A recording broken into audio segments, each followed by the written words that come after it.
எல்லாருக்கும் குடியரசு தின நல்வாழ்த்துக்கள். இன்னைக்கு நம்ம சின்ன விஷயத்தை மாத்துறதுனால நம்மளோட ஃபியூச்சர் ஜெனரேஷனுக்கு பெரிய மாற்றமா இருக்கும். அது என்னன்னு தெரிஞ்சுக்கிறதுக்கு முன்னாடி நம்ம சேனல் இன்னும் ஃபாலோ பண்ணாம இருந்தா ஃபாலோ பண்ணிட்டு பாருங்க. அன்றாடம் நம்ம பிளாஸ்டிக்ஸ் யூஸ் பண்றதை கண்டிப்பா அவாய்ட் பண்ணவே முடியாது. பால் பாக்கெட்ல ஆரம்பிச்சு எல்லாமே நிறைய பிளாஸ்டிக்ஸ் யூஸ் பண்றோம். அது பால் பாக்கெட்டை நம்ம இப்படி தனித்தனியா கட் பண்ணோம்னா இது எல்லாமே ரீசைக்கிள் ஆகுங்க. ஆனா இந்த சின்ன பீஸ் என்ன ஆகும்னா மண்ணில் விழுந்து அதை ரீசைக்கிள் பண்ண முடியாதுங்க.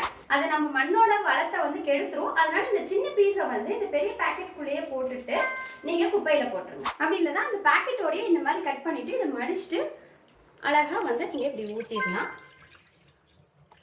இந்த மாதிரி எல்லா பிளாஸ்டிக் பேக்கெட்ஸும் நீங்க அதோட சேர்த்து கட் பண்ணீங்கன்னா ரீசைக்கிள் பண்றதுக்கு ரொம்ப ஈஸியா இருக்கும். பார்சல் வாங்கி மீதி இருக்க குழம்பு அப்படியே போடாம இந்த கவரை பிரிச்சு அதுல இருக்க குழம்பு தனியா கொட்டிட்டு கவரை தனியா போடுங்க. வெளியில போகும்போது எப்பவுமே தண்ணி பாட்டில கையில எடுத்துக்கோங்க. இந்த மாதிரி வாட்டர் பாட்டில நீங்க வாங்கி யூஸ் பண்ணீங்கன்னா அப்படியே குப்பையில போடாம நான் சொல்ற மாதிரி குப்பையில போடுங்க. இந்த பாட்டில அப்படியே தூக்கி போட்டீங்கன்னா மறுபடியும் அவங்க கழுவிட்டு ரீயூஸ் பண்ணுவாங்க. ஆனா இந்த மூடியை நீங்க அழுத்திட்டு உள்ள போட்டுட்டீங்கன்னா இதை ரீயூஸ் பண்ண முடியாது. அவங்க ரீசைக்கிள் மட்டும் தான் பண்ண முடியும். இதெல்லாம் ஆல்ரெடி நான் பண்ணிட்டு இருக்கேன் சிஸ்டர் அப்படின்னு நீங்க சொன்னீங்கன்னா உங்களுக்கு ஒரு பெரிய ஹேட்ஸ் ஆஃப்.